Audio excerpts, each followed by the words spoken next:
Vous êtes-vous déjà plaint des longues files d'attente à l'hôpital ou du goût horrible de vos médicaments? Après avoir vu cette vidéo, vous allez bénir les portes des cliniques modernes. Imaginez, vous consultez pour une simple migraine et le médecin sort une perceuse à main. Ou vous avez mal au ventre et on vous prescrit d'ingérer du mercure. Ça ressemble au scénario d'un film d'horreur, n'est-ce pas? Pourtant, pour nos ancêtres, c'était la dure réalité. Aujourd'hui, nous partons explorer les recoins les plus sombres de l'histoire de la médecine. Je vais vous parler de 20 procédures censées soigner, mais qui, la plupart du temps, mutilaient ou tuaient. Nous découvrirons pourquoi les médecins croyaient sincèrement dans la magie de la saignée et pourquoi ils considéraient le fer rougi au feu comme la meilleure solution à tous les maux. Ce ne sont pas de simples contes effrayants, c'est ce que nos ancêtres ont enduré. Préparez-vous, ça va être douloureux, terrifiant, mais incroyablement fascinant. Avant de commencer ce compte à rebours sanglant, clarifions un point essentiel. Les médecins d'autrefois n'étaient pas des sadiques, du moins la majorité d'entre eux. Ils voulaient sincèrement aider. Le problème, ils n'avaient aucune idée du fonctionnement du corps humain. Avant l'arrivée du microscope et de la théorie des germes, la médecine n'était qu'un mélange de conjectures, de religion et d'astrologie. Pendant des siècles, la théorie dominante fut celle des 4 humeurs ou liquides corporels, le sang, le flegme, la bile jaune et la bile noire. Les médecins croyaient que la maladie survenait lorsque l'équilibre de ces liquides était rompu. Trop de sang, il fallait en vider. Trop de bile, il fallait provoquer le vomissement. La logique était implacable, mais mortelle.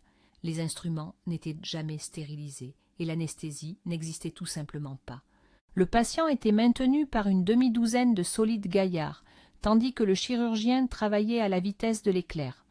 Dans ce contexte, la survie du patient tenait souvent du miracle. Nous allons maintenant examiner 20 méthodes par lesquelles les médecins essayaient de corriger cet équilibre. Pour commencer, abordons un grand classique du genre, la trépanation. C'est l'une des plus anciennes interventions chirurgicales de l'histoire. Les archéologues ont découvert des crânes perforés datant de milliers d'années. Le principe est simple. Le praticien utilisait d'abord une pierre tranchante puis un forêt spécial pour percer un trou dans la tête d'un patient vivant. Pourquoi cette pratique? Les motivations variaient. On pensait que cela permettait de libérer les mauvais esprits responsables de l'épilepsie ou de la folie. Plus tard, elle fut utilisée pour tenter de soulager les migraines sévères ou les conséquences de traumatismes crâniens. Le plus surprenant, c'est que de nombreux patients survivaient à cette intervention, le tissu osseux se reformant autour de l'ouverture. Imaginez l'intensité de la douleur en l'absence d'anesthésie. Le patient entendait le crissement macabre de son propre crâne se faire percer. Pourtant, les praticiens de l'époque étaient convaincus de libérer soit une pression excessive, soit des démons.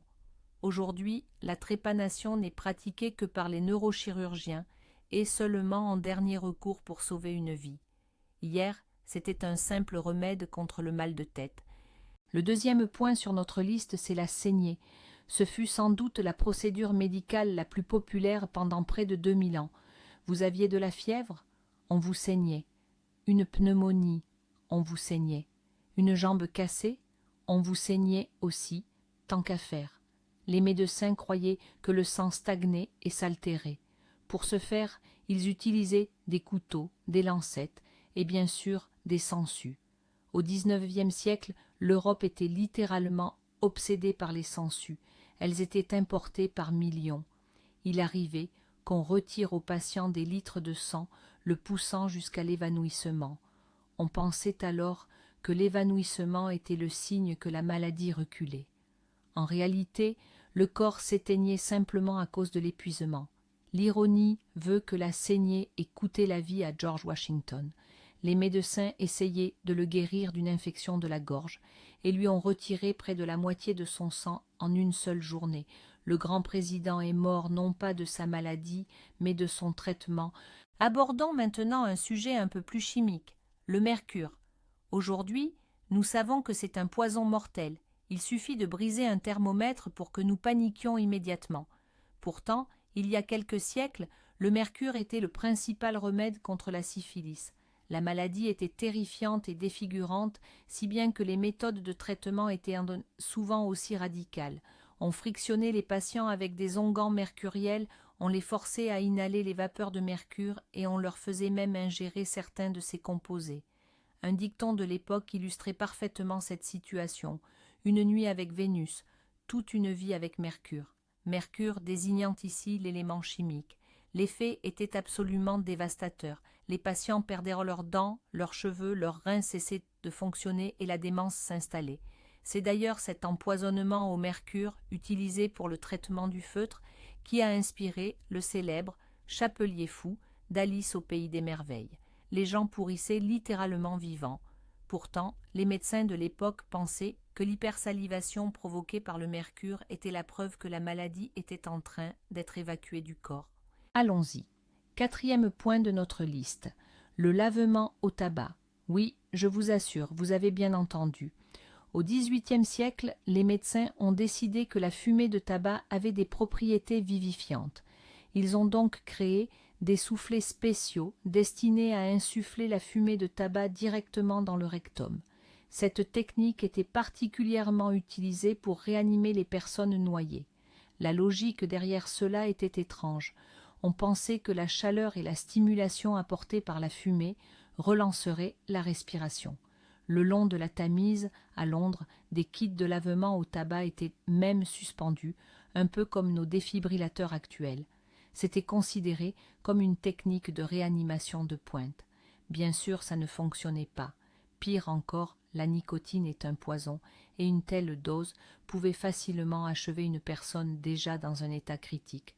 Heureusement, les médecins ont fini par comprendre que la réanimation bouche à bouche était bien plus efficace que la fumée administrée par le mauvais bout. 5e point, l'une des pages les plus sombres du XXe siècle, la lobotomie.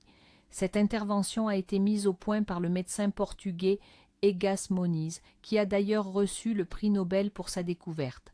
La méthode consistait à sectionner les connexions nerveuses dans les lobes frontaux du cerveau. L'Américain Walter Freeman, lui, en a fait une procédure quasi industrielle. Il utilisait un instrument ressemblant à un pic à glace. Il l'introduisait par l'orbite oculaire, perçait l'os fin et travaillait à l'aveugle à l'intérieur du cerveau. Cette pratique était censée soigner la schizophrénie, la dépression et même, parfois, le simple mauvais comportement des adolescents. L'opération ne durait que 10 minutes. Le résultat ? Le patient devenait souvent un légume. La personnalité était purement et simplement effacée.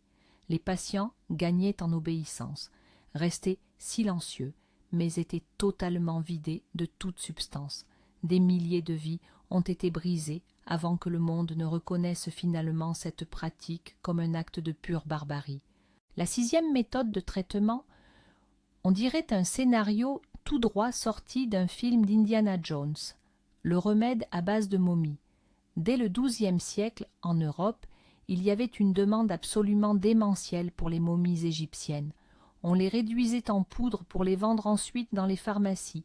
Cette poudre, que l'on appelait la mumia, était prescrite pour absolument tout, allant du simple mal de tête jusqu'à l'ulcère à l'estomac. Les gens pratiquaient littéralement le cannibalisme en consommant les restes d'anciens Égyptiens.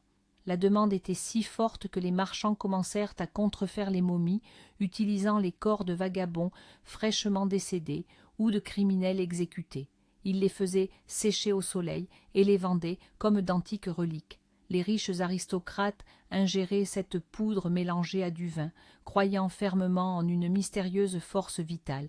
Cette pratique ne disparut qu'à l'ère des Lumières, mais l'idée de se soigner avec des cadavres a continué à hanter les esprits pendant longtemps. La 7e procédure risque bien de vous faire apprécier le simple fait de pouvoir parler, l'hémiglossectomie. Ce mot barbare désigne l'ablation partielle de la langue. Au XVIIIe et XIXe siècle, les médecins étaient convaincus que le bégaiement était causé par une langue soit trop volumineuse, soit simplement défaillante. La solution qu'ils proposaient, couper un morceau. Et bien sûr, sans anesthésie. Le chirurgien prenait de grands ciseaux et tranchait purement et simplement une partie du tissu musculaire lingual. Le sang jaillissait en jets. Le risque d'infection était colossal. Le pire, c'est que cette méthode n'apportait strictement aucune aide contre le bégaiement. Au contraire, le patient perdait souvent toute capacité à s'exprimer de manière intelligible. Pourtant, les médecins ont continué à pratiquer cette opération, pensant qu'il suffisait simplement de perfectionner leur technique. C'est un exemple effrayant de l'application aveugle de la chirurgie là où seule l'orthophonie et la psychologie auraient pu aider. Et voici le point numéro 8. Ces médicaments que seuls les trafiquants vendent aujourd'hui. L'héroïne, le remède miracle contre la toux. À la fin du XIXe siècle, la société Bayer a mis au point un nouveau produit miracle. Ils l'ont baptisé héroïne, dérivé du mot allemand signifiant héroïque, car ceux qui le prenaient se sentaient immédiatement plus forts, presque invincibles. Il était alors présenté comme un substitut sûr à la morphine, et surtout, tenez-vous bien, comme un sirop pour la toux destiné aux enfants. Des flacons d'héroïne se trouvaient dans toutes les pharmacies et même dans chaque foyer. Les mères le donnaient à leurs enfants pour qu'ils dorment mieux et cessent de tousser. Bien sûr, la toux s'arrêtait immédiatement, car l'héroïne est un puissant dépresseur du centre respiratoire. Mais le prix à payer était terrible. Ils devenaient dépendants. Il a fallu des années aux médecins pour se rendre compte que leurs patients développaient une dépendance massive à ce sirop inoffensif. Ce n'est qu'à ce moment-là qu'il fut enfin interdit. Notre 9e méthode risque de vous donner la nausée. Il s'agit de l'urinothérapie, pratiquée dans la Rome antique et au Moyen Âge. Les Romains croyaient que l'urine était un excellent agent de blanchiment dentaire. Et, pour être honnête, l'ammoniac qu'elle contient a réellement des propriétés décolorantes. Les riches romaines se rincèrent la bouche avec de l'urine portugaise, considérée comme la meilleure qualité et qui coûtait très cher. Au Moyen Âge, l'urine servait à nettoyer les plaies et était même bue comme remède contre la peste. Les alchimistes, eux, y recherchaient la pierre philosophale. Les médecins de l'époque allaient même jusqu'à diagnostiquer les maladies en la goûtant. Si elle était sucrée, cela indiquait un diabète. C'était ce qu'on appelait l'urine de miel. Imaginez le métier de médecin à cette époque, devoir déguster des échantillons tous les jours. Après ça, nos dentifrices, blanchissants modernes, ressemblent à de véritables miracles du progrès. Le 10e point nous amène à parler d'un traitement qui consistait à soigner une maladie mortelle par une autre, la malariothérapie. Au début du XXe siècle, la syphilis équivalait à une condamnation à mort. Elle attaquait le cerveau, entraînant la paralysie progressive. C'est le médecin autrichien Julius Wagner-Jauregg qui a fait la remarque suivante. Les patients syphilitiques ayant survécu à une forte fièvre connaissaient parfois une rémission. Il a donc eu l'idée d'inoculer volontairement la malaria aux malades. La forte fièvre provoquée par le paludisme tuait en effet les spirochètes de la syphilis, car ceux-ci ne toléraient pas la chaleur. Le patient était ensuite soigné contre le paludisme grâce à la quinine. Il s'agissait bien sûr d'une méthode extrêmement risquée. Environ 15% des patients succombaient au paludisme lui-même. Mais pour les autres, c'était la seule chance d'échapper à la folie et à la mort causée par la syphilis. Cette découverte lui a d'ailleurs valu le prix Nobel. Cruel, sans doute, mais avant l'ère des antibiotiques, c'était la seule option viable. Point 11. Le plombage pulmonaire. Avant l'arrivée de traitements efficaces contre la tuberculose, les médecins prenaient des mesures extrêmes. On pensait qu'il fallait mettre le poumon malade au repos pour permettre la guérison des cavernes, ces cavités creusées par la maladie. Les chirurgiens pratiquaient une opération pour créer une poche dans la cage thoracique qu'ils remplissaient ensuite avec n'importe quoi dans le but de compresser le poumon. Ils utilisaient de la graisse, de la paraffine, de la gaze et même des balles de ping-pong ou des billes de verre. Ces corps étrangers restaient logés dans le corps humain pendant des années. Souvent, cela provoquait d'atroces infections, migraient vers d'autres organes ou s'évacuaient à l'extérieur par des fistules. Les patients vivaient avec des billes en plastique dans la poitrine, suffocant, tout en nourrissant l'espoir de la guérison. C'était une tentative désespérée pour sauver les gens de la peste blanche qui décimait des millions de vies.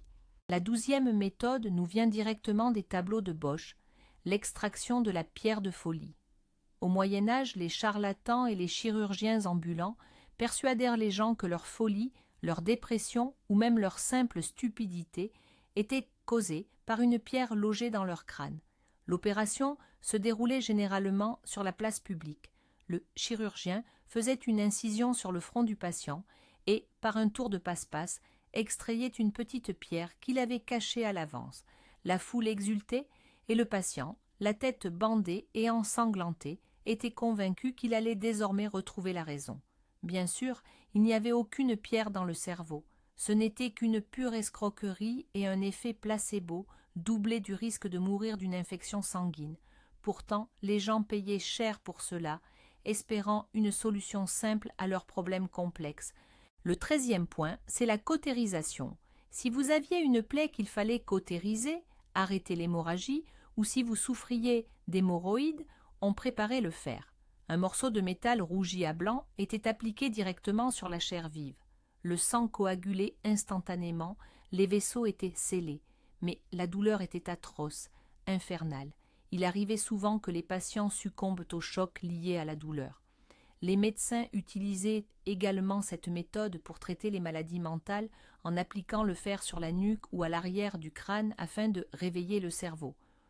On pensait que le feu purifiait. Imaginez-vous un instant le traitement des hémorroïdes avec un tisonnier chauffé à blanc. Et tout cela sans la moindre anesthésie. Après une telle expérience, beaucoup préféraient ne plus jamais admettre qu'ils souffraient de quoi que ce soit. 14e méthode. La beauté exige des sacrifices, et ce, au sens propre du terme. On parle ici d'arsenic. À l'époque victorienne, un teint pâle était synonyme d'aristocratie. Pour obtenir cette mine noble tant convoitée, les femmes, et parfois même certains hommes, ingéraient de l'arsenic. Il existait des gaufrettes, des comprimés et des pommades spécifiques, tous à base d'arsenic. L'arsenic rendait effectivement la peau plus blanche, mais c'était parce qu'il détruisait les globules rouges. En substance, c'était un lent assassinat. Le corps accumulait progressivement le poison. Cela provoquait des problèmes de thyroïde et l'apparition du goitre, mais paradoxalement, ce symptôme était parfois même considéré comme un atout de beauté. Si une femme cessait de prendre de l'arsenic, son visage se couvrait d'horribles taches. Elle était donc contrainte de continuer à ingérer ce poison jusqu'à sa mort, une véritable spirale mortelle au nom de la mode. Le 15e point, la thérapie de rotation. Au XIXe siècle, Benjamin Rush, considéré comme le père de la psychiatrie américaine, et ses collègues, dont Erasmus Darwin, le grand-père de Charles Darwin, étaient convaincus que la folie pouvait être soignée en faisant tourner violemment le patient.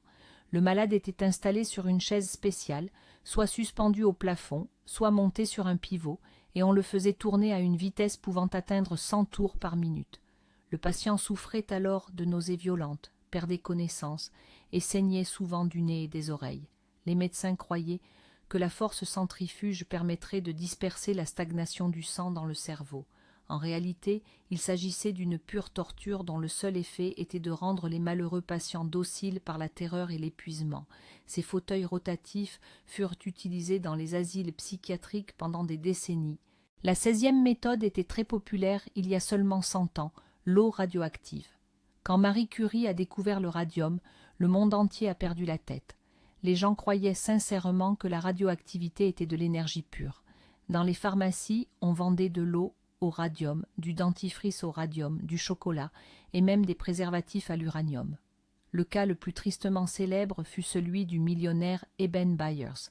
Pour être tonique, il buvait quotidiennement le produit Raditor, de l'eau distillée enrichie en radium.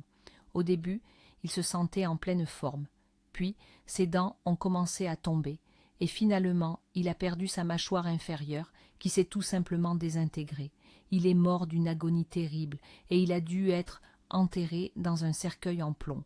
Pendant longtemps, les médecins n'ont pas pu accepter que cette lumière magique puisse tuer. La 17e façon de perdre du poids vous fera aimer les régimes et la salle de sport. Les ténias.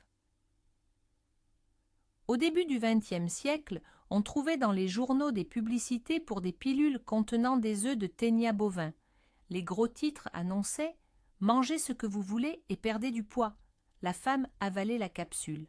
Le ver éclosait dans l'intestin et se mettait à consommer les aliments à la place de sa propriétaire. Certes, la perte de poids était effective. mais le ver pouvait mesurer jusqu'à 9 mètres de long. Il causait des douleurs, des nausées et une grande faiblesse. Mais le plus effrayant arrivait au moment de l'extraction. Le médecin plaçait alors un bol de lait chaud près de la bouche du patient, dans l'espoir d'appâter le parasite, qui finissait par sortir par la gorge, juste assez pour qu'on puisse le saisir. Parfois, le ver entraînait l'étouffement. C'était le prix à payer pour une taille de guêpe. Le 18e point concerne la cure de jouvence selon la méthode de Voronov.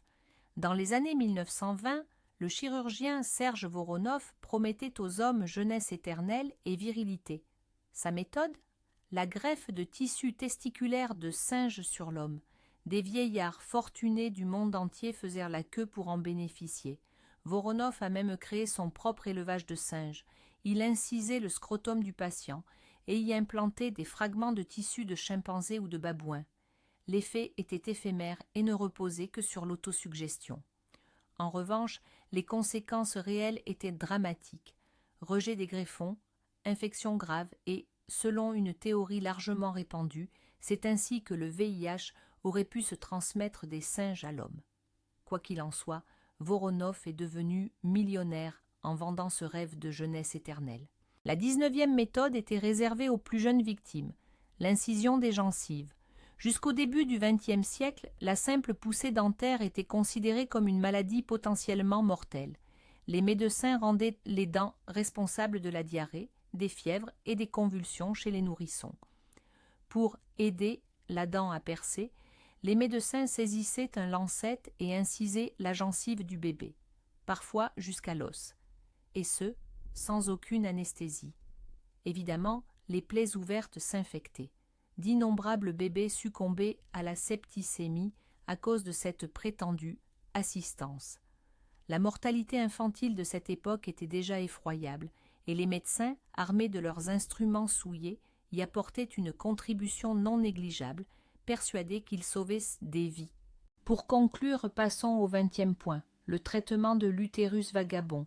Les médecins de la Grèce antique, suivis par ceux du Moyen-Âge, croyaient fermement que l'utérus était une entité indépendante, une sorte de bête capable de se déplacer librement dans le corps féminin. Si l'utérus s'approchait du foie, la femme devenait hystérique. S'il remontait vers la gorge, cela provoquait des crises d'étouffement. Pour ramener cette bête à sa place originelle, ils utilisaient la thérapie des odeurs. Si l'organe montait trop haut, on faisait sentir à la patiente des odeurs nauséabondes, tout en plaçant des arômes agréables dans le bas du corps, afin d'attirer l'utérus vers le bas. Et inversement, on procédait à des fumigations au soufre et on les obligeait à respirer l'odeur de plumes brûlées.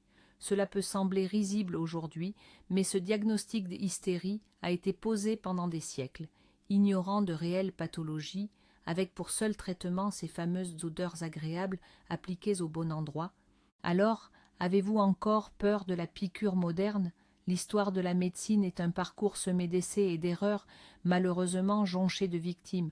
Chacune de ces 20 méthodes était, à une certaine époque, considérée comme le summum de la science. Les plus grands esprits de leur temps croyaient qu'il était juste de trépaner des crânes et d'ingérer du mercure. Cela nous enseigne une chose essentielle. La science n'est jamais statique.